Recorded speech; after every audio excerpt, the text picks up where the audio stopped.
नमस्कार, आप देख रहे हैं दिल्ली क्राइम 24 और मैं हूं आपके साथ पिंकी। झारखंड राज्य के मुख्यमंत्री हेमंत सोरेन बोकारो जैप ग्राउंड में आयोजित पासिंग आउट परेड में शामिल हुए।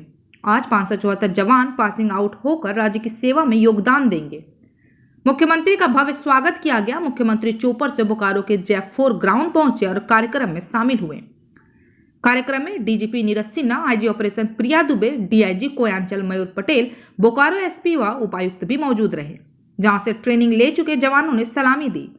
इस दौरान मुख्यमंत्री ने मंच से जवानों को संबोधित करते हुए तथा पुलिस अधिकारी व मौजूद आगंतुकों को नए वर्ष की शुभकामनाएं देते हुए जवानों को इस ट्रेनिंग को पूरा करने की बधाई दी। उन्होंने पासिंग आउट सभी जवानों का हौसला अफजाई करते हुए उत्साह बढ़ाते हुए कहा कि अब आप राज्य की सेवा में योगदान देने जा रहे हैं, जो बहुत बड़ी जिम्मेवारी का काम है। यहाँ से जब आप राज्य की सेवा में अपनी योगदान देंगे तो बहुत सारी ऐसी परिस्थितियां आएंगी जिसे शायद आपको ट्रेनिंग में नहीं दी गई हो, लेकिन उसे आप अपने बुद्धि विवेक से उस परिस्थिति को निपटने का काम करेंगे। आपकी कड़ी परिश्रम और मेहनत के बदौलत ही बड़े से बड़ी परिस्थिति में अपनी जिम्मेवारी को सफलतापूर्वक निभा पाएंगे। आपको बता दें कि इस दौरान मुख्यमंत्री ने कहा कि राज्य में जैप के 10 मुख्यालय है और जहां भी पुलिस लाइन और पासिंग आउट परेड में गया तो कई सारी समस्याएं, पेयजल की व्यवस्था, रहने के लिए रखरखाव मैदान तथा अन्य बुनियादी सुविधाओं को भी जानकारी ली और कई आवेदन भी प्राप्त हुए, जिसे बहुत जल्द दुरुस्त कर दिया जाएगा। आपको बता दें कि आज एक साथ 574 पासिंग आउट जवानों में 188 महिला जवानों के द्वारा राज्य की सुरक्षा को लेकर शपथ ली गई और कार्यक्रम के बाद मुख्यमंत्री हेमंत सोरेन ने वृक्षारोपण की, साथ ही साथ जैप 4 में ही वाटर ट्रीटमेंट प्लांट का उद्घाटन किया। झारखंड से मुन्ना राजा की रिपोर्ट। आवश्यकता है, जहां तक मैं समझता हूं, पुलिस लाइन की भी और जैप मुख्यालय की भी स्थिति बहुत संतोषजनक और जो एक स्टैंडर्ड होना चाहिए वो स्टैंडर्ड भी वो आहारता भी पूरा नहीं कर पा रहा है। कई मूलभूत सुविधा का घोर अभाव है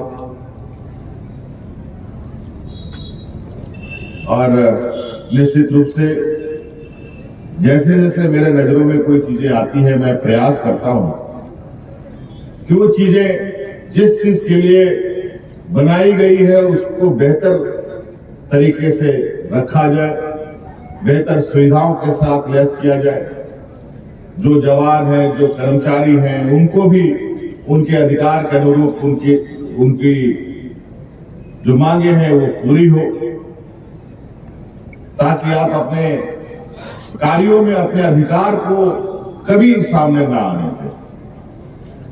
तभी आप निर्भय होकर के काम कर सकते हैं और निडर होकर काम कर सकते हैं। आज शायद यही वजह है कि आज हमारे ग्रामीण क्षेत्र के सबसे अधिक नौजवान देश की रक्षा के लिए सीमा पर तैनात होने के लिए जाते हैं।